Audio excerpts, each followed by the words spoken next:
Me? You have the floor. Hello and welcome to the First Issue Club podcast, your number one podcast for covering first issues weekly. You read them, we review them.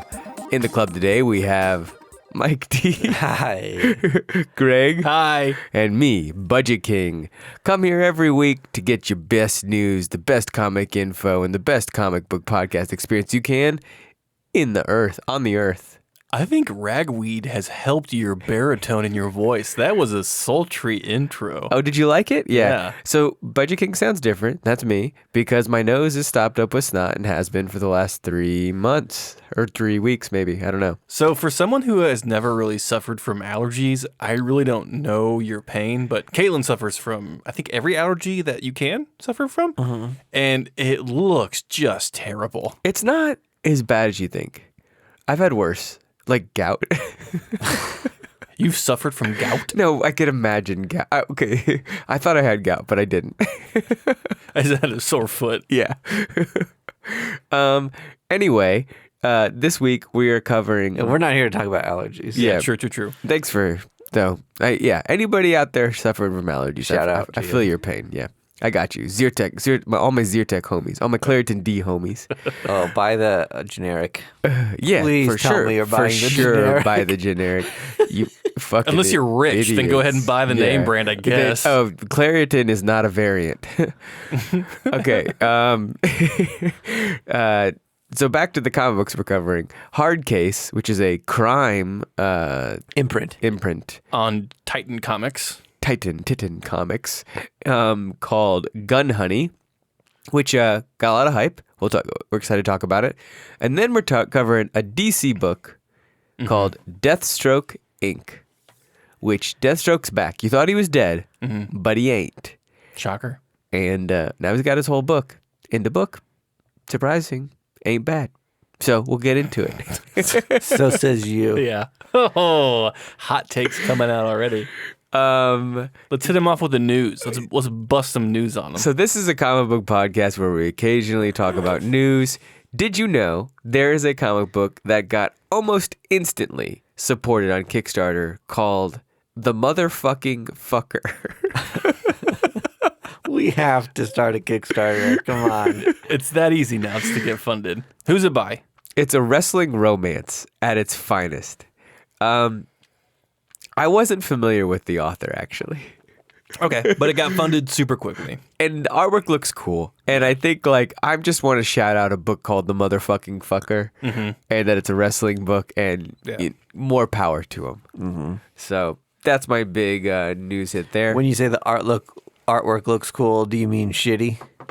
Because I like shitty artwork? Yeah. It looks like neon. Okay. Yeah. When Like I say the color artwork, neon? when I say artwork looks cool, it either is colored in neon or it is drawn shittily. Or it looks like a dog drew it. Yeah. Who's the guy who did that G.I. Joe book that you really like? Oh, the Copra book? Yes. Yeah, I forgot his name. I fucking love that guy. Is though. it Michael Fife? Yes. Yes. Yeah. I can't with his artwork. It And looks you like love it. I do love it. Because it looks like a teenager made a zine. It looks like a paper doll book. Yeah. Like everything's like 2D. Right. It's like they have no form for dimension. Did you guys see Kelly Thompson launched 2 comic books on Substack? Oh, dang it. They sound kind of cool just by the titles alone. One is called Black Cloak and one is called The Call. I don't know how to read comic books on Substack. Neither does Substack.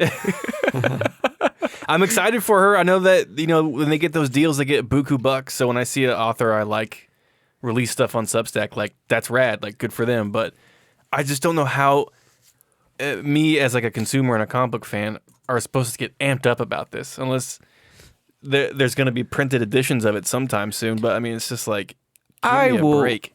I will just sit down and read a Kelly Thompson. Yeah, I'll read Black Widow again. Yeah, book on my phone. If I can't read it that well and I have to scroll around, it'll be like a little video game inside of a comic book. So I've subscribed to a lot of the free Substacks that they offer, that the newsletter portion are just this is the free part. Yeah. And it's a lot of stuff for the free Oh, I know. emails I get, and it's mostly written by interns they've hired to write stuff out. But I get them every day, and they're kind of fucking annoying. The stuff I get from like Ed Brisson, I'm like, what would you give me if I actually paid you? Because this shit's good. I know, like James Tunyon's are huge. Yeah. And then like Scotty Young's pretty decent, and then Donnie Cates and Stegman, they have theirs, which is like 8 fucking pages. I'm just like, what am I going to get for $7 then if this is the free stuff? You're robbing yourself. Really, you're really blowing your wad for free. Yeah, Kelly Thompson's writing like really long, thoughtful pieces here that are just part of like the free newsletter, which is cool. As a person who enjoys letters to the editor better than actual comics, Substack is really my bag. Yeah. You're in an overwhelming minority. The other bit of news I have for you, did you realize that the 5th week of the month is a slow week for comics?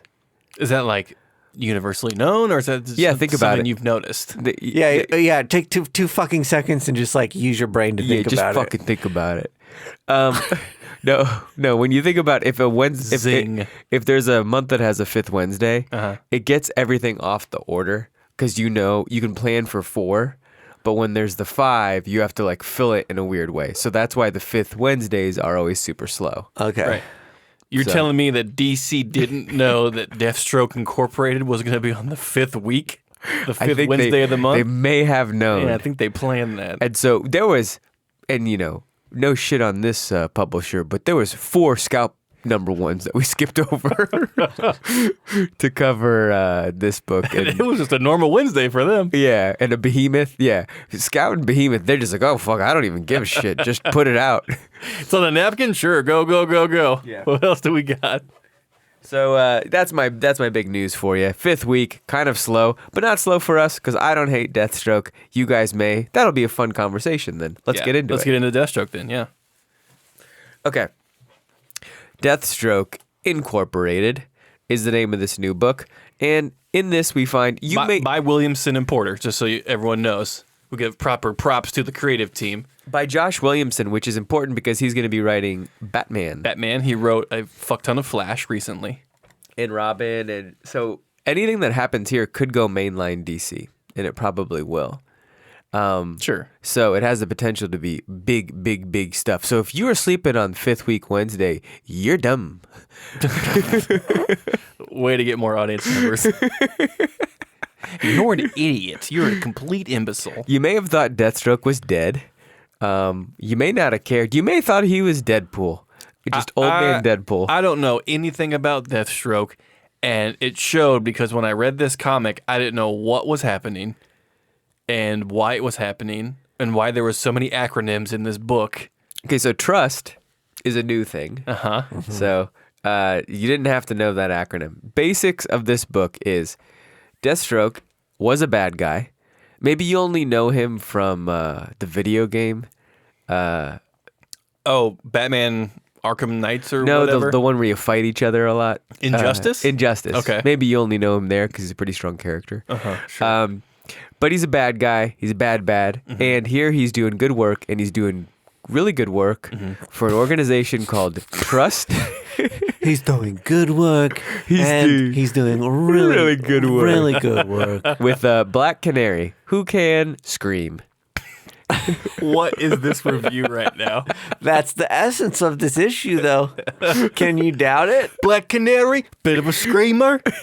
Very powerful screams. Can take down things with her screams. She's loud. She is loud. The one place you'll never find Black Canary, a library, because she cannot keep her voice down. Or one of those like tanks where you go underwater and everything's quiet. Submarine? You're talking about a submarine?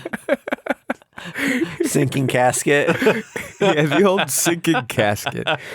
So anyway, Black Canary and Deathstroke are running amok. And they are... they're not really running amok, though. They're on a mission. It's like they're trying to uproot Hive. Yeah. Which is like a hive mind of bees. Bees. That have taken over a town by infesting human bodies. Which was a cool visual. Yeah, they're just using bodies as like suits. And so imagine you're looking in the mirror and you've got your skin and eyeballs. But you're a bee. instead of bones, you have guts and a you soul. have tons of bees moving in unison. If you're on acid right now, pause it because we're about to give you the worst freak out ever. You're not made of bees. And so I did kind of like the devil may care sort of like attitude where like everyone's being kind of weird here. Let's shoot them all and just see if they're bees. Let's see what happens. And the hell they were. He just pulls out a Gatling gun and starts literally killing everybody. I love the fact too that they were like they've roped some Batman characters into this, or Batman universe characters, and they're talking about using different like Wayne Corp tech throughout this and all the crazy things they could take advantage of. And then Deathstroke is like, how about this for tech? A big gun. And just like shoots a bunch of people. I was like, okay, he's like cutting the bullshit and getting straight to business. That's the third part of Trust that we didn't get into is Toymaker 2.0. Toymaker was a previous character and has now come back through, I guess, like Infinite Justice or something like that. Yeah.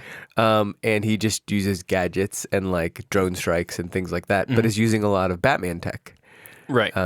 Which is kind of interwoven into the Future State story we got, I would say, earlier in the year. So it's all, I really do appreciate what DC is doing with kind of making all of their shit stay in some kind of timeline right now. Like they're really referencing previous stories and new stories. So I do want to give them some kudos real quick. But as far as it being coherent for me, it was on shaky ground. Like I knew who Black Canary was. I'm not a huge Deathstroke. You're not a Deathstroke head? No, not really. You're not stroking it? No. And like several acronym organizations being thrown into this without them making like a joke out of it. Yeah. Like I was kind of waiting for a punchline to come. So they're working for an organization called Trust. What do you think Trust stands for? Tiny roses understand simple toys. It's always good when we make acronym jokes, I think. Yeah, like they flow super well. Yeah. What does it mean? It's Transparent Researchers United for Strategy and Technology. Okay. This is why we don't use acronyms in real life. Yeah, kind of lame a little bit. I'm still not sure if there was a speech at the end from one of the Trust people that was like supposed to be like what we're really up to. And then I was like, are they still good guys though? Yeah. Okay, like, so that didn't really seem like I got like a reveal of. So I think what they revealed, because it took me a minute too, is they're going to constantly make Trust go after bad guys, capture them, and try to get them to join Trust. And if they don't, they just get arrested, which is kind of like Suicide Squad. It's like you're not that bad then. Yeah. Like, and it was like, who do we pick next? And it's like, so you're kind of just. Like, yeah, well, I mean, because they're not working for the greater good, they're working for Trust's interests.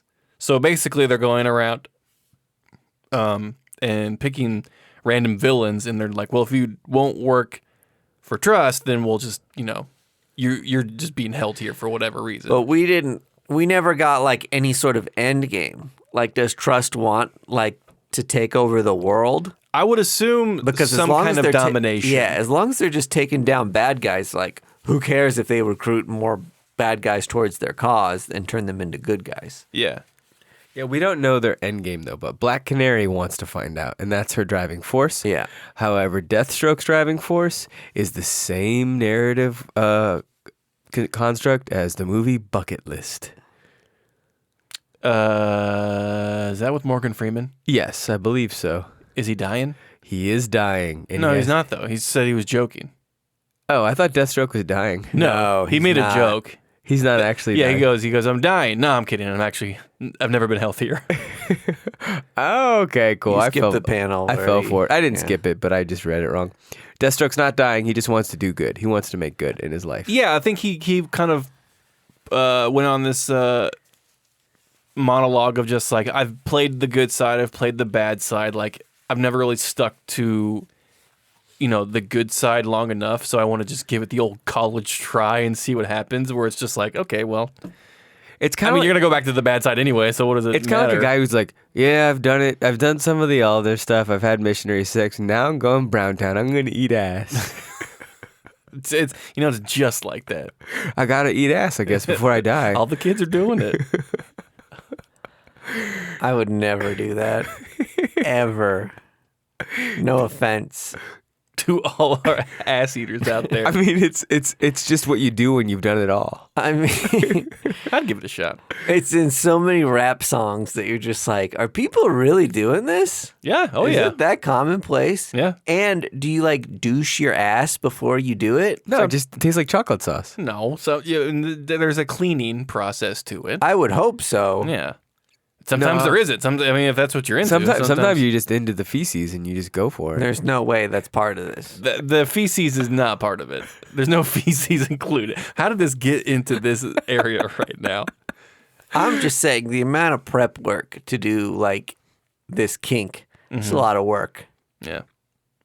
Well, People apparently it's are pretty dedicated, it's pretty arousal. to their pleasures. Yeah. Yeah.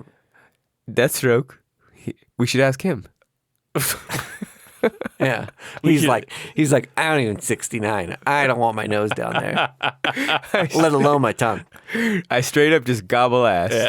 Yeah. And guess what? I've never had an unexpected pregnancy.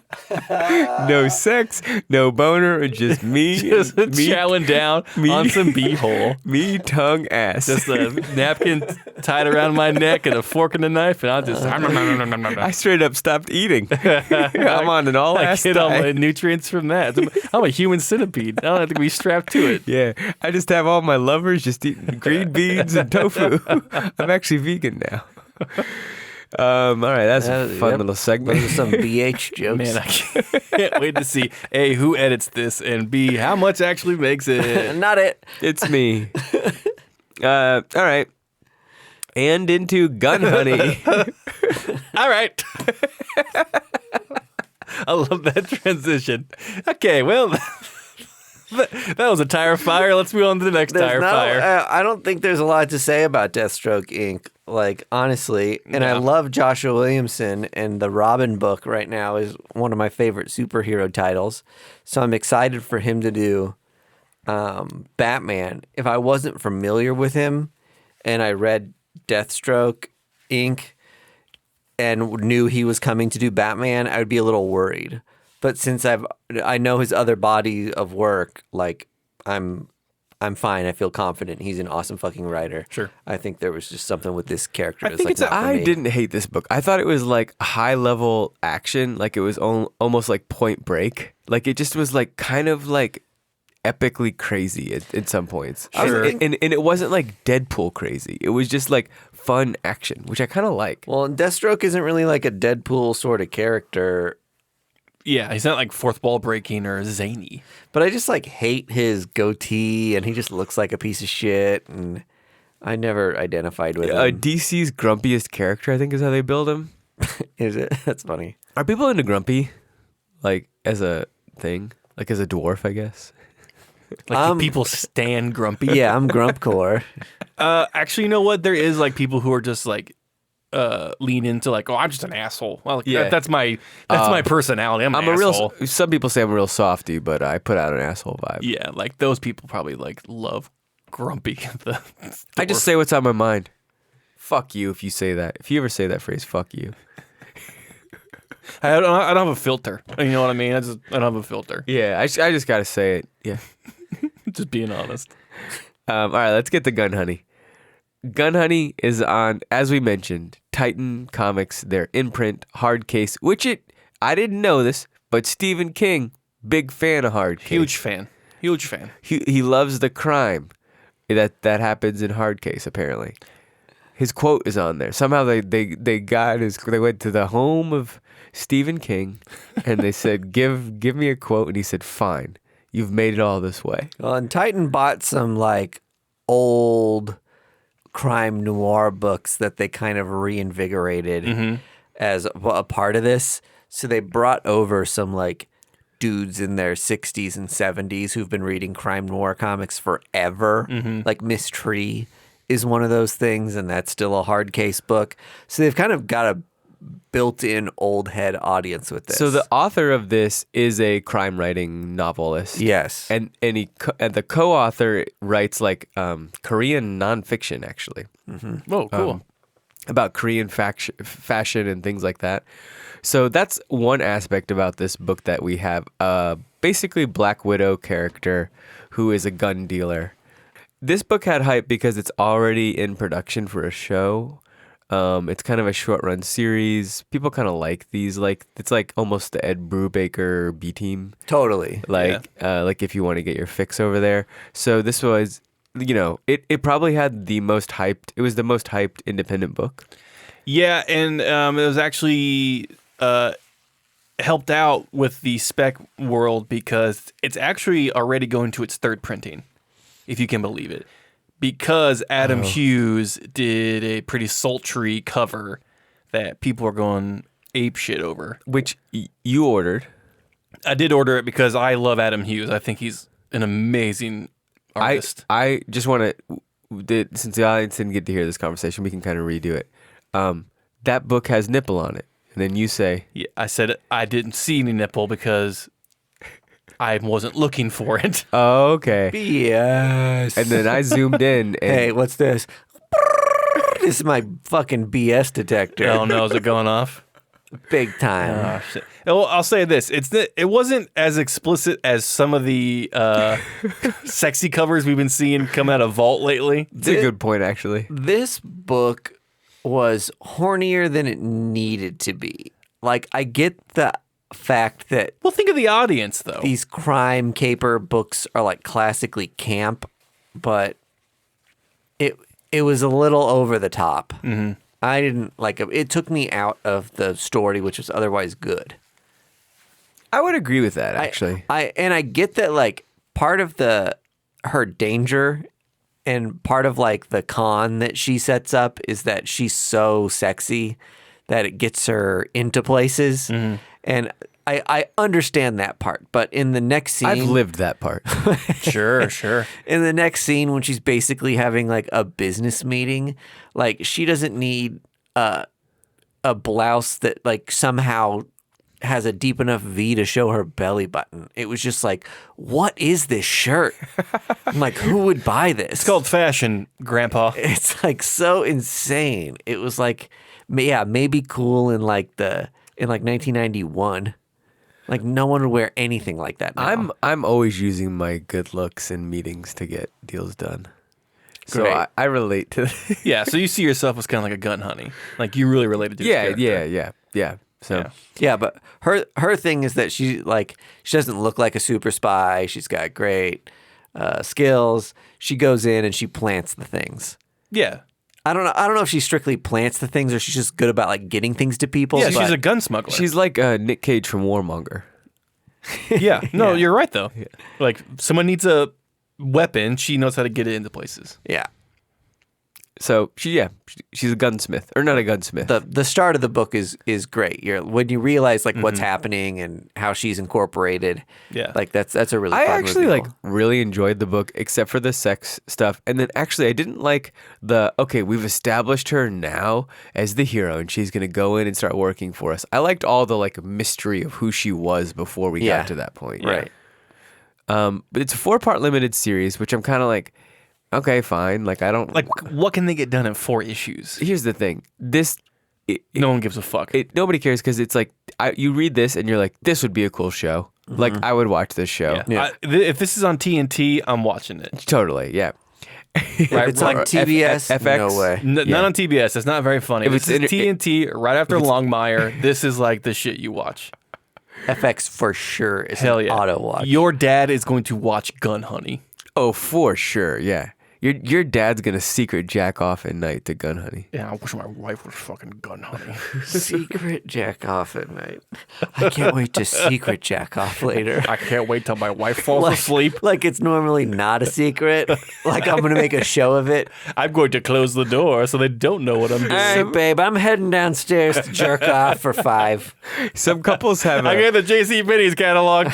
some couples have a thing where it's like you have to tell them. Really? I could probably see that. I think There's like an agreement. Just like, if you do I it, let me actually know. don't- I don't know if that's So I true, can but keep it was in our just log. Kind of, yeah. You're going down again? This is your 4th time this week. Daddy jacked off to Gun Honey again. at 2 p.m. on a Thursday. Oh boy, that's just not enough to do. Idle hands are tools of the devil. Brought it to work. Yeah. He had a lunch break. Saved on my phone. In his lunch pail, no food, just a tattered copy of Gun Honey I worked with a guy once that he in would a jar to collect his drop-ins. he would watch a full movie on his lunch break. What? Say that again? He had like a really giant ass Samsung phone, and he would be like, "My lunch break is a movie." And I was like, "I'm not sure you get an hour and 20." And he was like, "I do." He'd go to I'm not going back to work. He'd go to his pickup. Dave does. Go to his pickup truck, fire up, All dogs go to heaven yeah, and eat that bologna watch it sandwich. into its entirety, go back to work. He had a great existence. I would have a real hard time going back to work after that. I was like, well, after my matinee, I don't know what else to do. That sounds awful, honestly. Yeah. Watching a movie in your fucking At truck. that point, just go home Yeah, get a new or job. don't work. Yeah. Just be a I work so that I have limited time to watch my movies, and the one I get a month I really enjoy. What movie have you watched this month? No, what did I watch? I would love to tell you the movies I watched recently. You hit me. Watched Alien. The original. Yeah, I didn't say Aliens. Bitch. Okay, go on. And wonderful masterpiece of a movie. I think it might be the best movie ever made. Still holds up good. Then Hellraiser, did you know, is coming out on a show. It's a show now? It's gonna be a show. On what? And I don't know. I'm not I assume totally HBO. Sure on the Your streaming wife was just platform. telling me about this, that Yeah. it was HBO, but I don't know where it is. So Mike and I watched Hellraiser, the first one. And? It's mostly a softcore porn, of which there wasn't much nudity. There was a lot of like sexing, but there wasn't like straight nudity, which is a little bit odd. A lot of 12-year-old me could have made it work. a lot of yeah. I don't know. I wouldn't call it softcore. Yeah. There's like it's Sex. It's There's a lot of sex.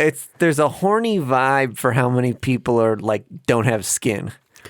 Okay, there's also this weird thing where like people grab boobs and they start bleeding. Yes. Like that kept happening. Do you know the premise of Hellraiser? Can I tell you my first experience? Yes, I want to hear that. Can I Okay. tell you my first experience of Hellraiser and how I knew it wasn't a movie for me?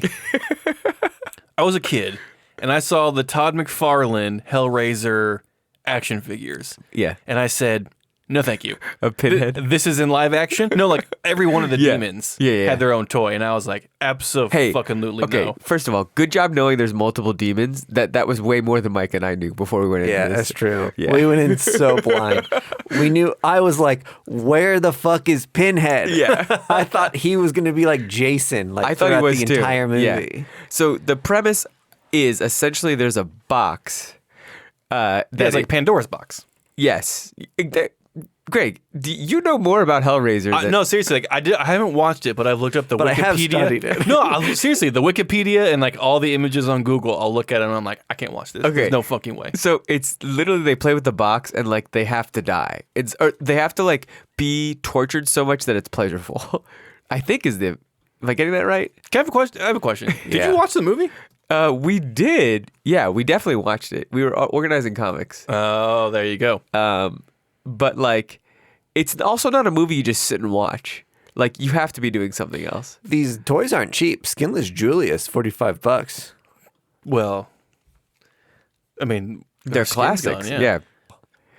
Okay, so a couple of things about Hellraiser if you're gonna watch it. Pinhead, not the main character, just a character, but maybe the most iconic.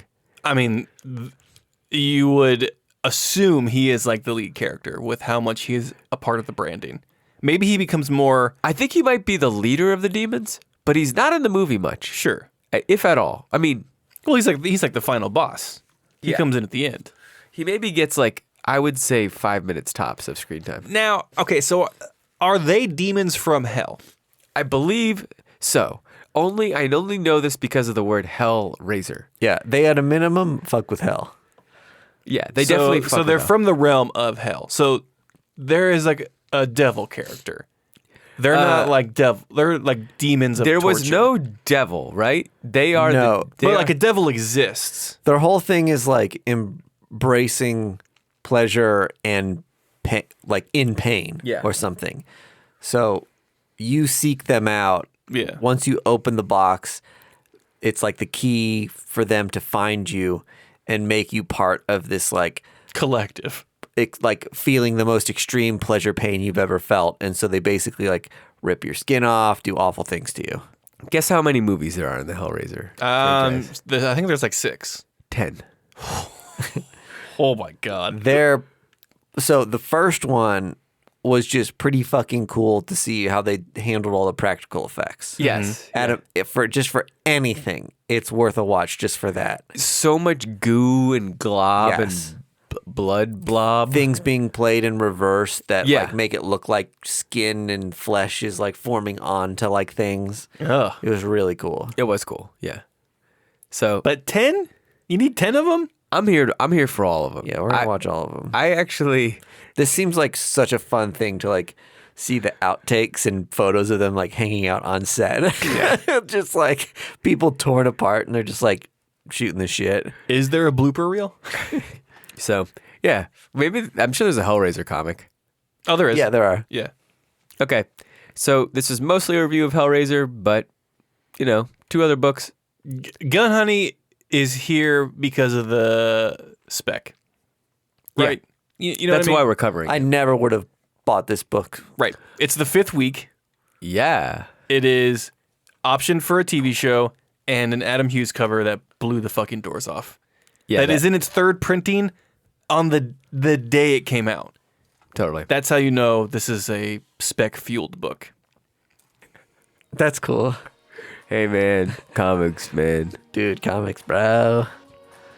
Bye. Sorry for the 5th week lull. First Issue Club is brought to you by Boulevard Brewing Company via Space Camper Cosmic IPA. Our music is courtesy of the fine folks at Primary Color Music. You can find, friend, and follow us on social media at First Issue Club or firstissueclub.com. You can support First Issue Club by joining us on our Patreon for additional content at patreon.com/firstissueclub.